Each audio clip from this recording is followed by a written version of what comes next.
Hi, Artemis Paint here. In this video, I'll explain what I view as one of the keys to trading on horse racing. That is, finding trainer betting patterns. I'll explain what I mean by trainer betting patterns, and I'll also explain how to find and use these patterns. This video is part 3 of a series on how to read horse racing markets for the purposes of trading on the betting exchanges. If you haven't watched parts 1 and 2 of the series, I suggest that you watch them before this video. I will assume that you have the knowledge that I provided in parts 1 and 2. So let's get started.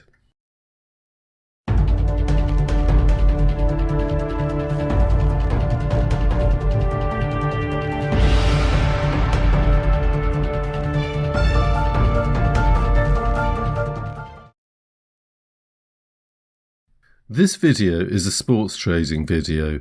Sports trading is gambling and I'm not giving any advice, I'm just giving my opinions. All of the topics in this video are connected, therefore I would advise that you avoid skipping ahead. In the last video I said that part 3 will be about how to read and use form. Although there will be a small amount of form discussed in this video, I decided to do how to read and use form in the next video, part 4. So what is this video about? Firstly, I start by talking about what I will refer to as creative trainers. I will explain what they do and how this helps us as traders. Secondly, I'll talk about trainer betting patterns. I'll explain what I mean by these and why our strategies should depend on trainer betting patterns. Betting patterns are much stronger if they're associated with the type of race and the type of horse where you first identified the pattern. Thirdly, therefore, I will talk about race selection and I'll explain how we can categorize horses. I will refer to the early drifter graph that you've seen in part 2 to explain how different types of horses should affect our trading decisions. So let's get started.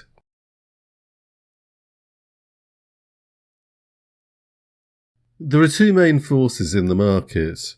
Our strategies require us to be aware of both of these forces. These forces include the bookmakers and the stables. Both bookmakers and stables prey on traders and punters. However, bookmakers are mainly interested in punters. Therefore, the punter can be seen as the main prey of bookmakers. The stable connections prey on traders and punters. And by the way, bookmakers are traders themselves, which means that the stable connections also prey on bookmakers. When developing our trading strategies, we need to reverse engineer the bookmakers' activities in the market and how individual stables gamble on their horses. Although these may sound like separate ideas, there's often overlap. In the previous video, I presented a theory that the bookmakers' aim is simply to get punters to bet as much money as possible on each race. This theory is important because once you know what the bookmaker's goal is, it becomes easier to reverse engineer how they behave in the market to help them reach that goal. So the other force in the market are stables. I assume that all stables are gambling stables, although some stables have become more famous than others for their big gambles. Their bets and gambles are all organised, I believe. My belief in this is based on my own observations that some trainers' favourites have more of a tendency to drift than others, while other trainers' favourites have more of a tendency to get heavily backed. However, my belief that gambles are organised are also based on documentaries and interviews that I've watched on YouTube. In particular, these two videos called Racing's Dirty Secrets and Racing's Dirty Secrets 2 show how the racing industry works, or at least has worked in the past. There is one part of one of the videos where a trainer is at a British race meeting and he wants to place a bet on his horse. So at a race meeting, there are bookmakers everywhere. This trainer is spoilt for choice concerning where he can place his bet. So what does this trainer do? Well, he picks up his mobile phone and phones his contact in Spain to place the bet for him. When he does that, he's also given his contact the tip, which means that a lot more money than the original bet will probably end up on the horse. Although the trainer was well known, he wasn't one of the big trainers. I would imagine the big stables would need more organisation to get their money on. In the next section, I will talk about trainer betting patterns. For now, understand that if a stable is using a contact or an organisation to place its bets, it's likely that each organisation will have its own strategy to get money on. This suggests that there may be a pattern in the market, and if we can identify such patterns, we may be able to get a piece of the stable's action. What you have to understand is that when stable connections want to get money on a horse, they want the best odds. Therefore, it is profitable for them to find ways of tricking the market or normal traders into going the wrong way. Often people criticise the dodgy goings-on in racing. As traders, our job is not to judge the trainers and jockeys. Our job is to reverse engineer their activities in the market and try and get a piece of their action. We have to accept that this is horse racing. You should kind of expect tricky stuff to go on behind the scenes. In any case, if you look at the big respectable sounding companies, you may struggle to find any that have a current or historical profile that is even close to being squeaky clean. At least with horse racing, we know where we stand. The gambling world is different from the rest of the world. In the racing world, you have a lot of people who are looking for edges. This could include trainers, jockeys, and bookmakers. This is the way it works, and this is the way it's always worked. Of course, the racing authorities probably know that this is how it works as well. Therefore, it may appear that they're turning a blind eye. So anyway, let's look at what trainers may get up to. I'm sure that many viewers know how handicaps work and how trainers beat the handicap system. However, I'm going to explain this from a different angle. I'm going to explain that the seemingly dodgy goings-on in racing are a good thing for the industry and for punters and for traders. That's right, the dodgy goings-on benefit everyone. To explain this, I will explain how handicaps work in a dodgy world, i.e. the world that we live in. After that, I'll explain how handicaps would work in a perfect world where all the trainers and jockeys are doing the right thing. You can decide for yourself whether you would prefer racing to be dodgy or whether you would prefer it to be completely sanitised. So, in handicaps, the horses carry weights such that in theory they should all dead heat. After each race, the official handicapper reassesses the horses and adjusts their weights according to the ability that the horses have shown. There are a number of ways in which the trainers can get a horse's weight down in order to set up a gamble in a future race. For example, they can run horses over a distance or going that the horse isn't suited to. Another method is to undertrain the horse and enter the horse into a race when it's not fit. As far as I know, these two methods are not against the rules. Not trying to win a race is against the rules, and this does appear to happen.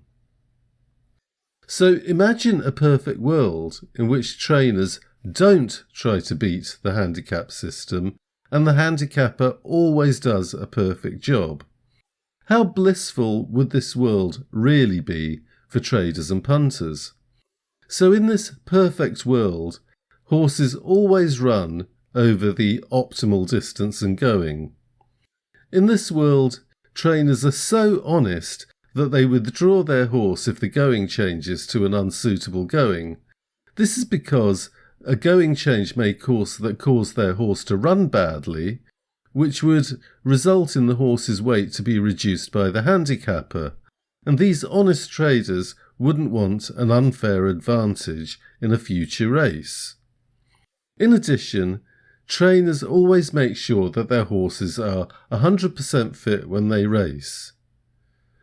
In addition, in this perfect world, the jockeys are honest as well. So the jockeys are told that they must always try to win their races. So here are the odds of a normal race in the normal world.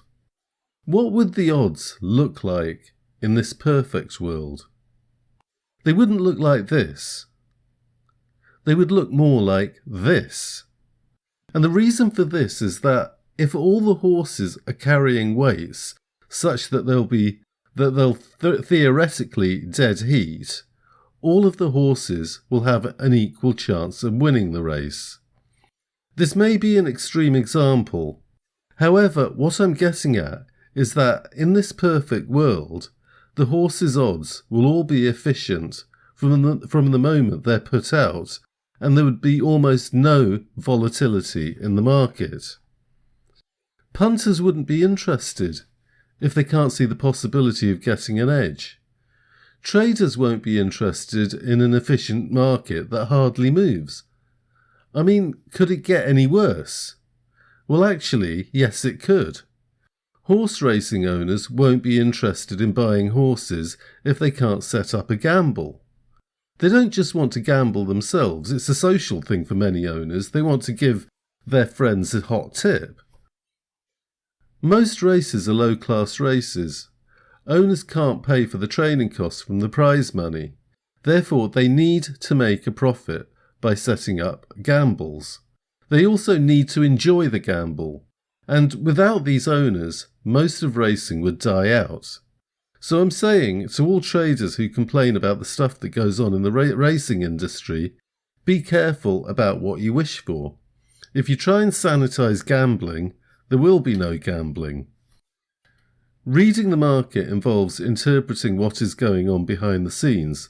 The trickery and manipulation that goes on behind the scenes is part of the game. There's a similarity to poker here. A poker player isn't always telling the truth about his hand when he bets. Sometimes his bet means he has a strong hand, other times his bet is a bluff. And it's not as difficult as you imagine to read the market. You just need to have a suspicious mind. So let's move on to trainer betting patterns. If you're trading on horses, I would say that reverse engineering trainer betting patterns is essential. Many people are aware of the idea of following trainers. However, some people don't look at form.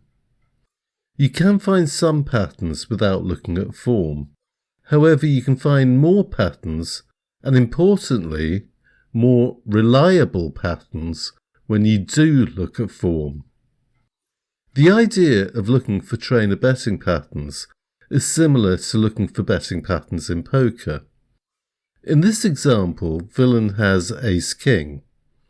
The flop, which are the 3 cards on the table, have given him a pair of kings. After the flop comes down, there are 3 betting rounds. If a player always plays a hand, such as top pair, top kicker, in the same way over the 3 betting rounds, this is known as a betting pattern. For example, if he always bets the first round, checks the second round, and bets the third round, we would call this a betting pattern. Poker players remember how their opponents bet their previous hands. Even the players at the table, who have folded their hands and have nothing to do with the hand, are watching for betting patterns. So after the hand has played out, the players will know how villain bets ace-king when he flops top pair. In the future, when villain bets his hand in the same way, his opponent will suspect that he has top pair. And of course, the players have to see villain's hand to reach any firm conclusion. If either player folds at any time during the hand, villain won't have to show his hand. Most of the time, poker players don't put their opponents on an exact hand. I mean, you can put your opponent on an exact hand occasionally. However, most of the time, poker players put an opponent on a range of hands. Therefore, if you get a good read on a player, you will know how he plays each category of hand.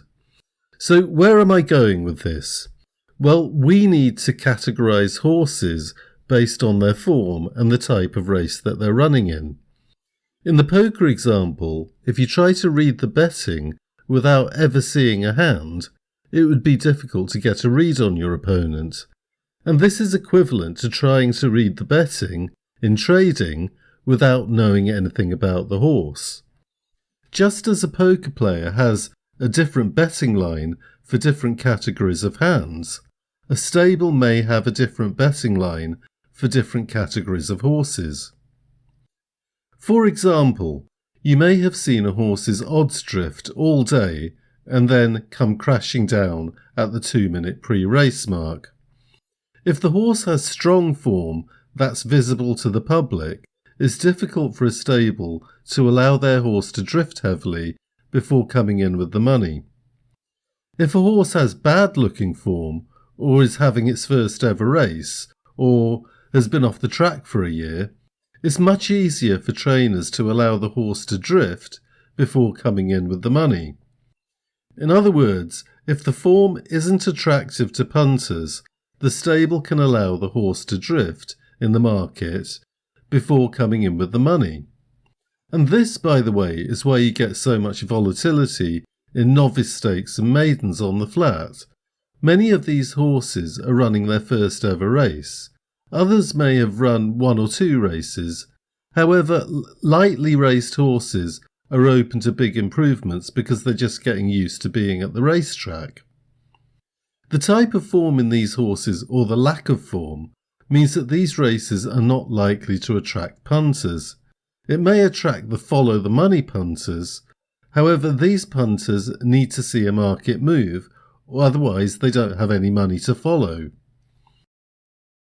You might think that the betting on the other horses will interfere with us identifying a betting pattern in trading.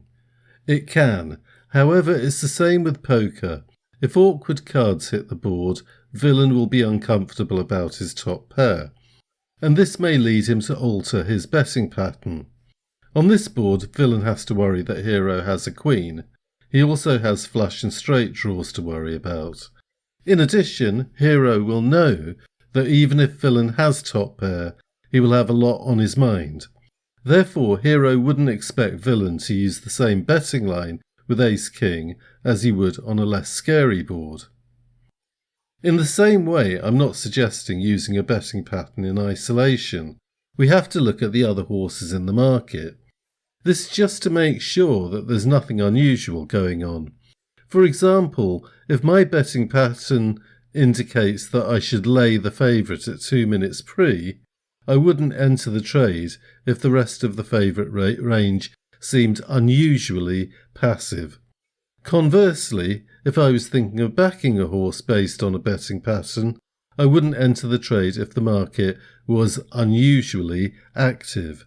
And in this context, when I say unusually active, I mean unusually and not just the normal backing you see.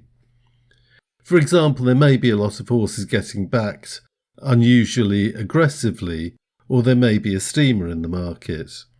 On a more positive note, sometimes you can have a betting pattern read on the first and second favourite, and if your read is that they're going to go in opposite directions, you have a strong trade. You can look for betting patterns on second and third favourites as well. We can also look at the form of the other horses and predict whether other horses will get backed. So in poker, we identify an opponent's betting pattern for a particular type of hand. If we see the same betting pattern again, we believe that he has the same hand. In other words, we deduce what our opponent's hand is. In trading, we identify the first part of the stable's betting pattern. Remember to break this into betting rounds. Unlike the poker player who can't see his opponent's hand, we can see the trainer's hand. The race type and horse category is equivalent to the poker player's hand. So all that is left for us to do is trade with the part of the betting pattern, usually just before or after 2 minutes pre-race. And by the way, trades don't have to take place at 2 minutes pre-race. You can trade on any pattern that you've seen in the past. So I'll explain what I mean by studying trainer betting patterns. This is an example from notes that I've made on a trainer. I've called him Trainer A. The race type is important because a stable might bet differently on different types of races.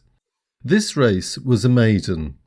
Generally, I prefer handicaps because in handicaps, you usually have form to go on as well as trainer betting patterns. However, I was looking at a maiden. In races with minimal form, such as maidens and novice races, I avoid stables with tricky betting patterns. When there isn't any form to go on, it's easy to be sent the wrong way by tricky stable connections.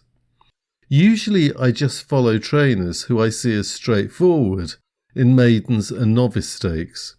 I believe that Trainer A is a straightforward trainer, and there aren't that many of those. There was no form on the horse. It was its first ever race. So I followed the betting from the start of the day, noting down the odds at time points of 9 a.m, 11 a.m, and 30 minutes, 5 minutes, and 2 minutes pre-race. When I look at the betting, I try to interpret each betting round in terms of weakness and strength. I don't simply think of the odds in terms of them just going up and down. So I'll show you what I mean on a graph.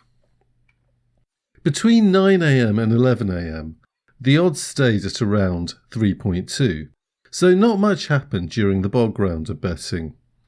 I'll use different colours to separate and draw attention to the different betting rounds over the course of the day. From 11 a.m. until 30 minutes pre, the odds drifted to 3.75. This shows weakness. Then between 30 minutes and 6 minutes pre, the odds came down to 3.3. Now, I didn't interpret this as strength because this is the market manipulation prime time round of betting. Then the odds quickly went back up to 4.0 between 6 and 5 minutes pre. That caught me by surprise because I wanted to enter the trade just before 5 minutes pre and I missed out.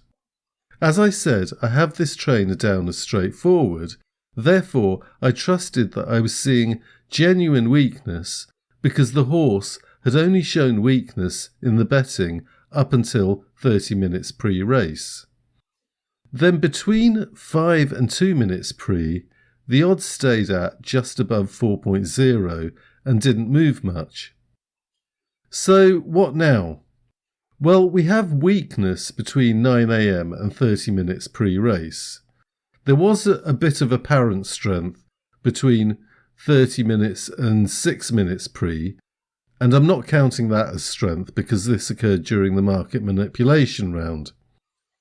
Since the odds drifted higher than their previous high, and importantly stayed at the new high, this also represents weakness. In other words, the horse has not shown any real strength in the betting so far. I don't normally lay at the top of the range, but I did this time. I wasn't worried that the odds would come crashing down. I've never seen this trainer do a late gamble on a favourite before. What I was concerned about was that the odds would come down by a small amount, Remember, we're within 2 minutes pre, and this is the reset round. If the odds have drifted too high, they may come down. Usually when that happens, they go back up again, but not necessarily as high as they were in the first place. And this is why laying at the top of the range is often a bad idea. Anyway, I waited for about 30 seconds, and the odds hadn't moved down. In fact, they'd moved up by a tick or two, and that's when I entered the trade. The odds went up to 5.2 and moved back down to 4.5 close to the start of the race. So why did I make an exception and trade here? Well, firstly, the horse had shown weakness in the betting throughout the day. Secondly, I gave it 30 seconds within the reset period for the odds to come down. I felt as though this was enough time for the odds to come down if they were going to do so. Thirdly, and most importantly, I have other data on this trainer. I don't have a massive data. You don't need a massive data when you're looking for a pattern. However, in the races that I've looked at, if this trainer's horses get backed, they have almost always shown strength earlier in the day. For example, at 5 minutes pre, you might see a graph like the one on the right. It might not look exactly like this graph. You might get variations such as this graph. However, I've always seen this trainer's favourites get backed early. Therefore, putting the pieces of information together, I was as convinced as you can be in trading that the weakness in the betting genuinely did represent weakness. So this is how I analyse trainers. I note down the odds at different time points. After I've finished with my trading, I create a graph from those odds. Then I try to figure out what everything means. And when you analyse trainers, you find that different trainers have different betting patterns. It might seem like a lot of work studying trainers like this. However, the benefits are huge, and it's not as much work as you think. The main aim is to classify trainers into two groups, namely straightforward trainers and tricky trainers. With straightforward trainers, weakness equals weakness and strength equals strength. This is not the case with tricky trainers. The difference may be that the straightforward trainers give their information to bookmakers, whereas the tricky trainers may keep their information secret. The late gamble on a horse that has drifted all day is almost by definition a sign of a tricky trainer. Here's the thing, many of these stables use the same strategy on the same types of horses, and this is why I look up the form of a horse after I've seen a late gamble. If I see a horse from the same stable with similar form, I will watch to see if the betting pattern from 9 a.m. up until 2 minutes pre repeats. If it does, I try to get a piece of the late gamble. And remember, I'm just talking about favourites here.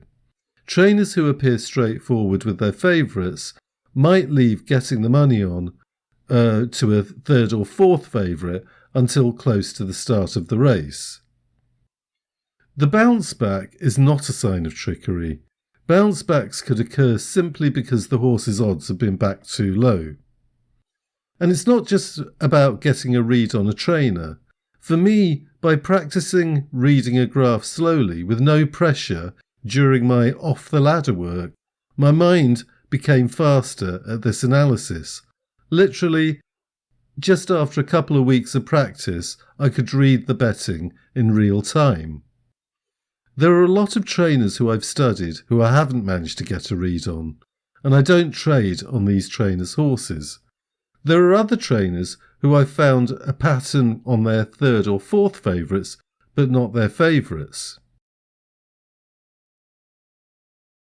There are a few ridiculously easy patterns that I've found on an occasional trainer. I'll explain the first pattern that I ever found. In fact, this example led me to consciously look for and study trainer betting patterns. At the time, I hadn't figured out how to win at trading. I was looking at a race and this trainer's horse had drifted all day. I will refer to this trainer as Trainer B. The 5-minute timer started and I decided to lay the horse. I didn't have any rationale for doing this. In my naivety at the time, I thought that the horse had drifted all day and therefore it was likely to carry on drifting. As soon as the 5-minute pre-race timer started, the odds of the horse came down. And the odds kept coming down for the whole 5 minutes. There were a few pauses where the odds didn't move at all. However, there was only one direction that the odds moved in. So I looked out for this trainer's favourites after this. The next time I saw that he had a short price favourite, a similar pattern occurred. Once the horse started getting backed at 5 minutes pre, the odds only went in one direction. And this was the first idea, or this was the first trainer betting pattern that I could trade successfully on. However, it didn't stop there. Obviously, not all of Trainer B's favourites get backed, so I asked myself the question, what happens after 2 minutes pre when his favourite hasn't been heavily backed between 5 and 2 minutes pre?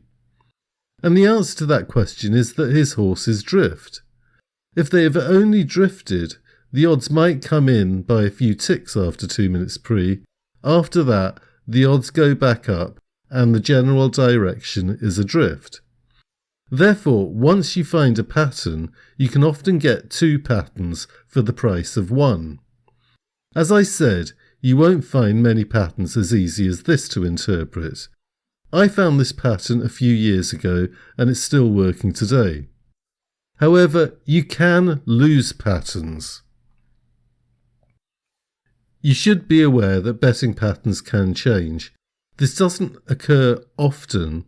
When I've noticed changes in a trainer's betting pattern, this has always been between racing seasons. Earlier, I gave the example of Trainer A. This is a trainer that I've been studying recently.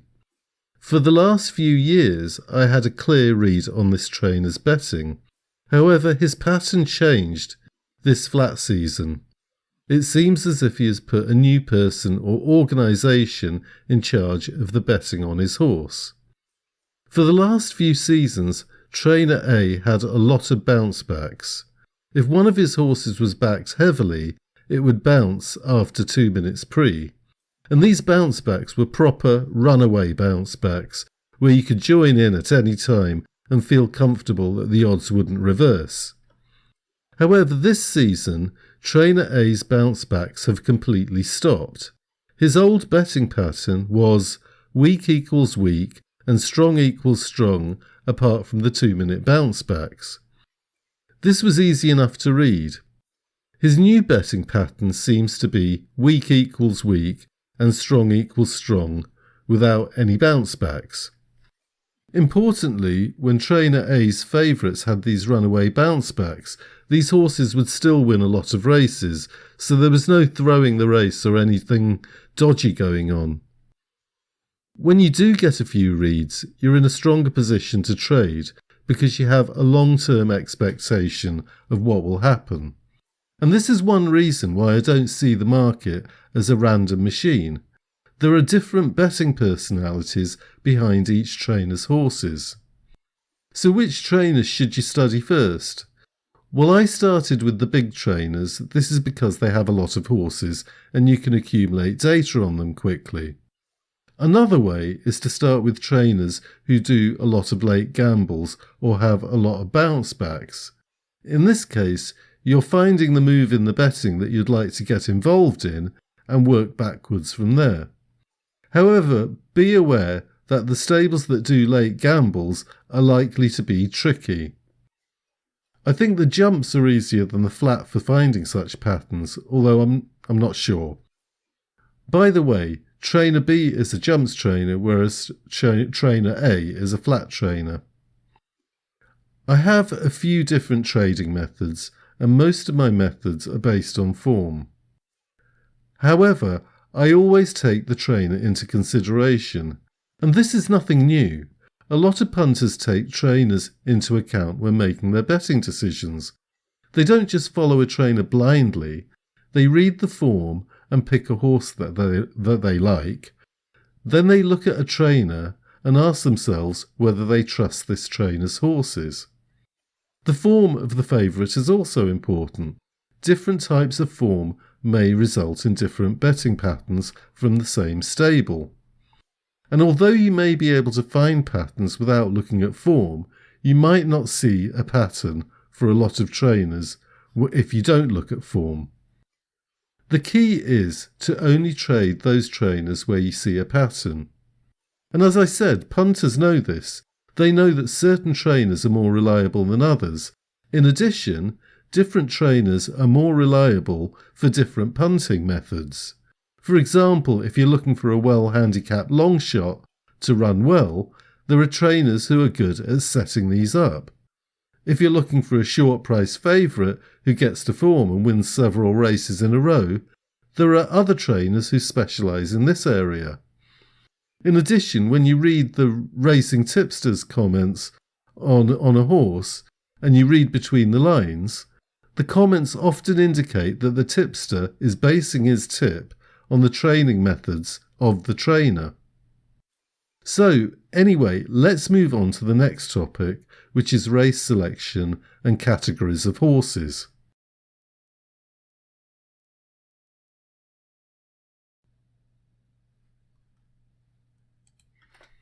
In this section and in the next video, I'm going to explain how to read form, and I'll explain how different form variables affect my trading decisions. The main form variables will be discussed in part 4. So if I say something that you don't quite understand in the remainder of this video, or you're wondering how to find information about form, this will all be explained in part 4. I will use the early drifter model to explain how different form variables affect my trading decisions. The idea is that you will understand how each form variable affects the early drifter graph. Some form variables will support my trade, while others will work against it. So I want to remind you of what is and what isn't a potential trading opportunity. The odds drift at the start and level off. Then between 30 and 5 minutes pre-race, the odds start to come down. This is a potential trading opportunity. In this case, whether you get in at 5 minutes or 2 minutes should depend on how strongly you feel about the trade. From the viewpoint of winning the trade, it's riskier to lay at 5 minutes pre compared to 2 minutes pre. However, if you always wait until 2 minutes pre, you may miss a lot of trades. This is because the drift will sometimes occur between 5 and 2 minutes pre. So I want to show you a similar graph. There's an early drift followed by a levelling off. However, the odds don't come in at 30 minutes or 5 minutes. At 2 minutes, the odds start to come down. I would avoid laying here. This could be a late gamble, or the odds could just be getting reset close to their true probabilities. The timings for when the odds start to come down and go back up are not precise. However, now we're thinking in terms of stables backing horses. A question arises for the graph on the left that doesn't occur for the graph on the right. The question is, why would a stable wait until 30 minutes pre before backing the horse? If a stable was waiting for liquidity before betting on the horse, wouldn't it make sense to wait until the 2 minute mark before showing their hand? Therefore, the odds moving down at 30 minutes doesn't make sense, and this is one of the reasons why I believe that the betting at 30 minutes pre is manipulation. So the next question is, what races and what categories of horses should we be looking at?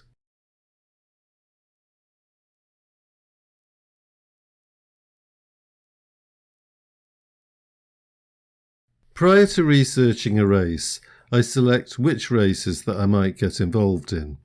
I exclude a lot of races before I look at any form. Firstly, I look for races with a small favourite range. There are pros and cons concerning how many horses are in the favourite range. There are two reasons that a favourite can drift.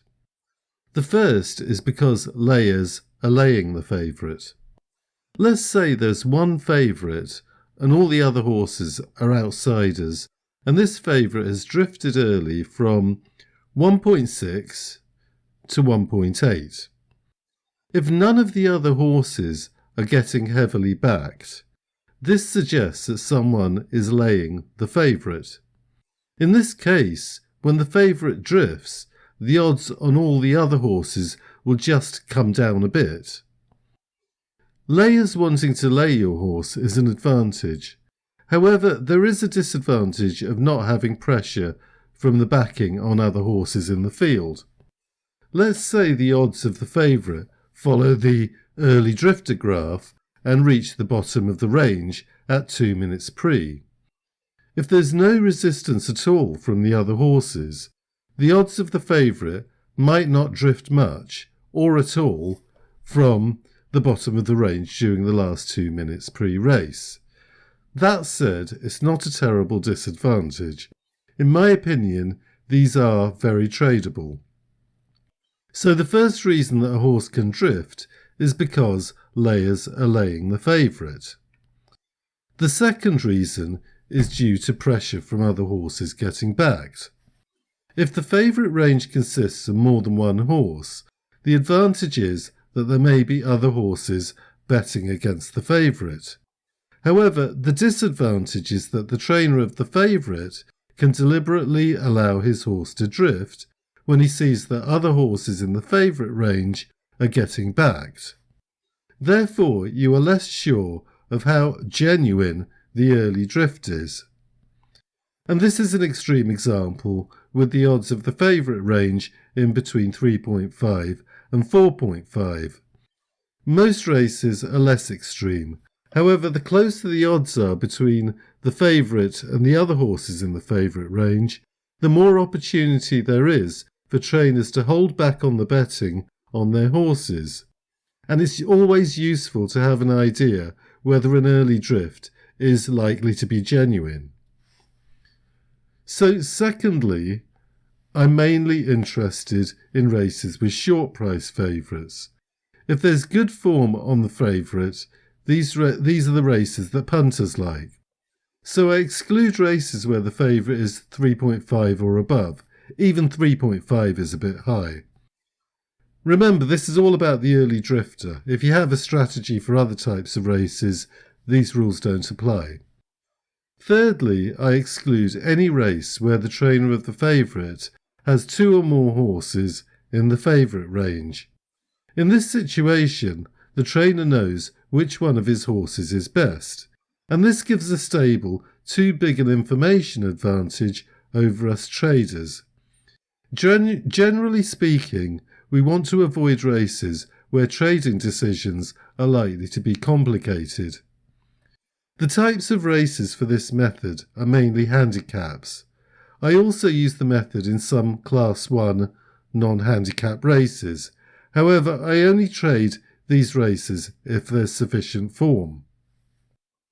The races to avoid completely are all novice races and maidens, and when I say avoid these completely, I do mean avoid them completely.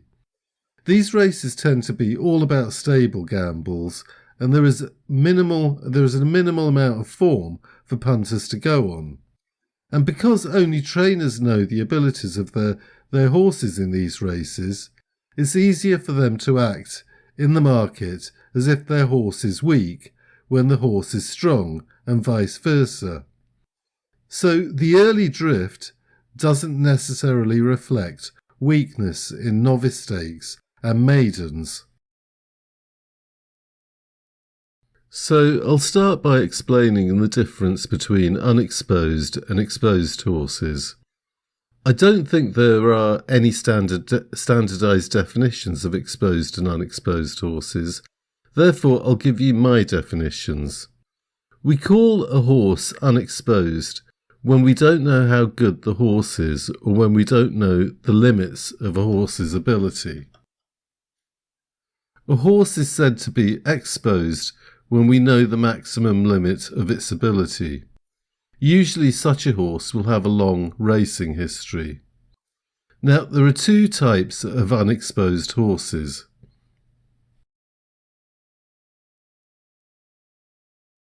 So if you don't know how to read form and you don't know how to identify unexposed and exposed horses, I'll explain this in the section on how to read form. One type of unexposed horse is when there's insufficient information for the public to make a judgment on the horse's ability. Such horses have little or no form. Little form means the horse has only run a handful of races. No form means that the horse is running its first ever race. In these cases, the horse is said to be unexposed. We don't want to trade such horses. There are two reasons for this. Firstly, punters are not attracted to such horses. Secondly, we have an information disadvantage. Because the public can't weigh up from the form how good or bad the horse is, it's easier for stable connections and bookmakers to trick the market. In part 1, I said that trading is a game of incomplete information. We want to trade in situations where we have more information rather than less. Another type of unexposed horse is the easy last time out winner. Exposed horses can suddenly improve above their recent performances. In handicap races, horses carry a weight according to their ability. If the horse has been off form for a long time, it will drop down in the weights. If the horse suddenly finds its best form, it will be low in the weights compared to its ability. And although weight will be added back on by the handicapper, it might not be enough weight compared to the horse's ability. In this situation, the horse is said to be ahead of the handicapper. Therefore, if an exposed horse improves on its recent performances and wins a race easily, we could consider such a horse as unexposed. And this is because when a horse wins a race easily, it could have more in the tank. Therefore, the winning distance may not reflect the maximum level of the horse's ability. This type of unexposed horse's ability isn't capped. Now, this may seem counterintuitive. However, we can lay these horses if they're early drifters. These horses may seem dangerous to lay. The opposite can be true. The public can see the horse's form is strong. Therefore, many punters will be betting on it. If such horses are showing weakness in the market, this weakness is believable, or may be believable. With these horses, you do want to be more sure that the horse is weak in the market. Therefore, you want a bigger early morning drift when considering laying such horses.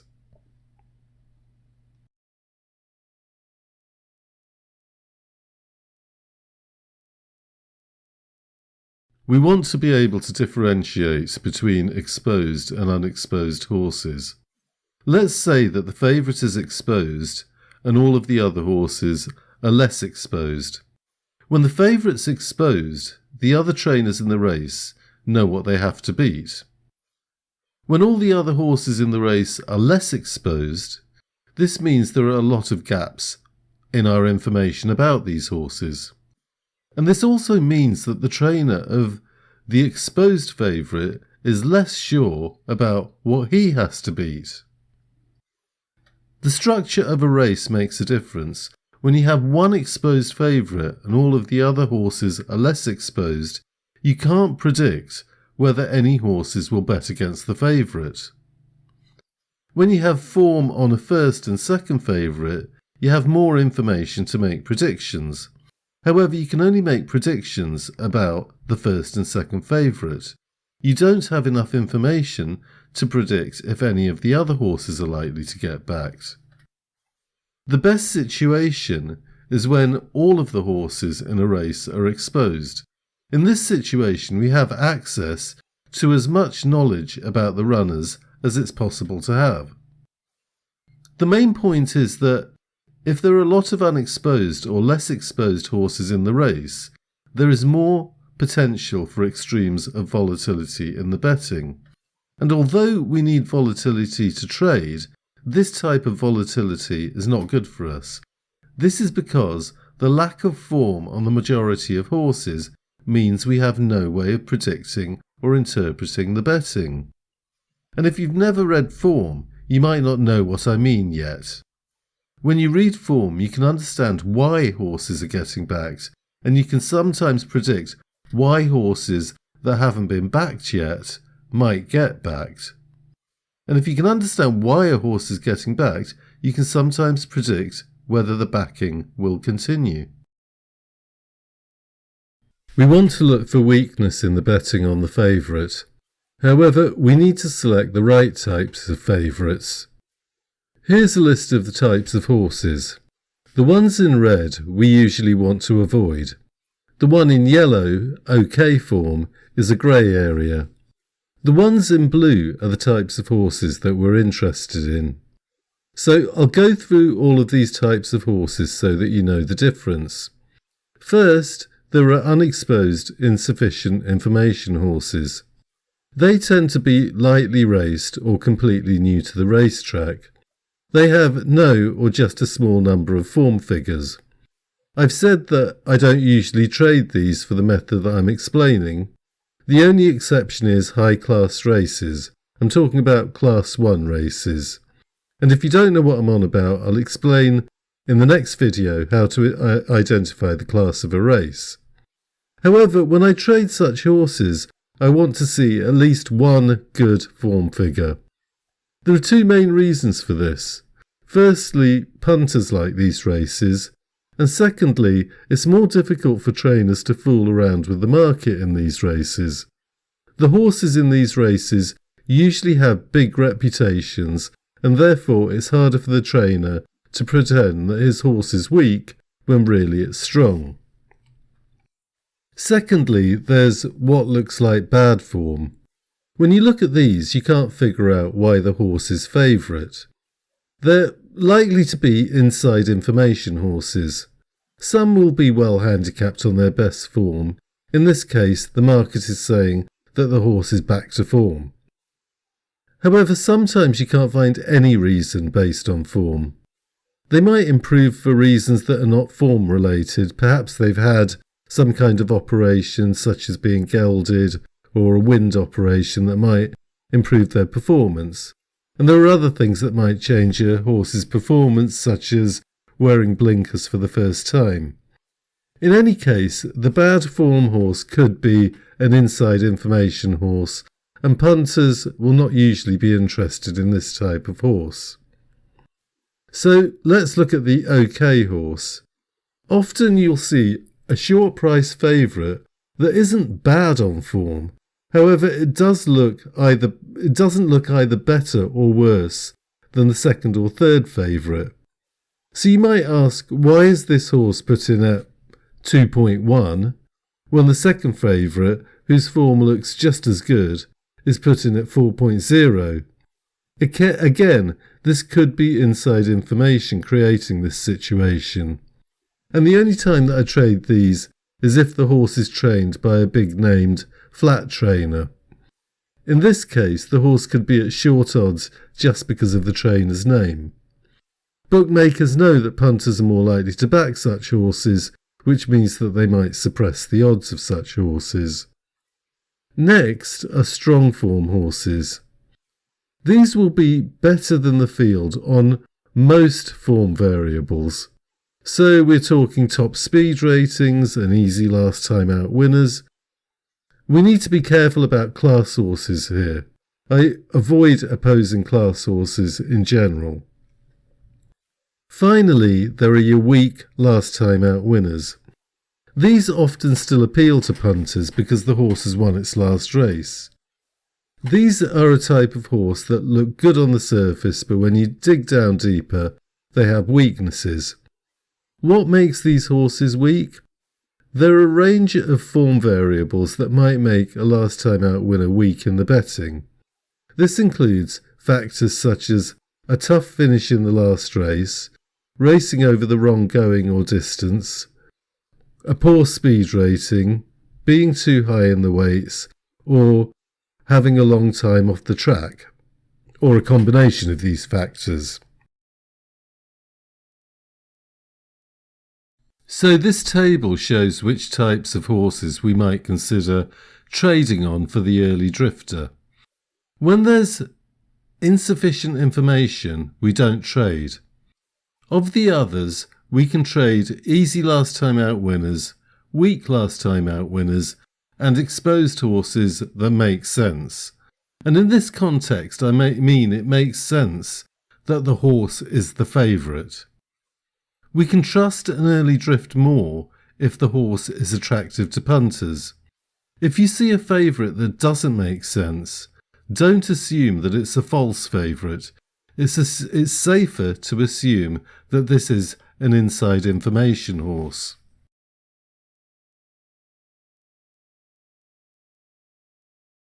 So I'm going to finish this video by explaining that there are 3 levels of thinking in this game.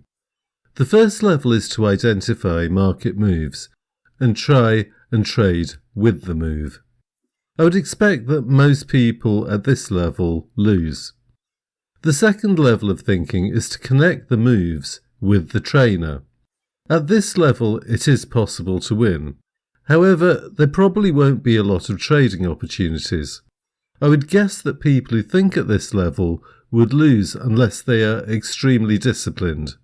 When there aren't enough trades, traders may fritter their winnings away and more on speculative trades. The third level of thinking is connecting market moves with trainers and form. At this level, you have a lot of opportunities to trade. In addition, the research and ideas are never ending. You can always find new ideas at this level. The people who move markets are stable connections and bookmakers. It's not the punters or traders. It's important to see the market as large organisations on the other side. Each organisation represents a trainer or a horse, and each organisation is trying to make money. And for them to make money, they have to find ways of creating losers. For us to make money, we have to work out how they are operating, just like a poker player tries to read his opponent. Steve Jobs said that creativity is about connecting things. In trading, we're connecting market moves, trainers, and form.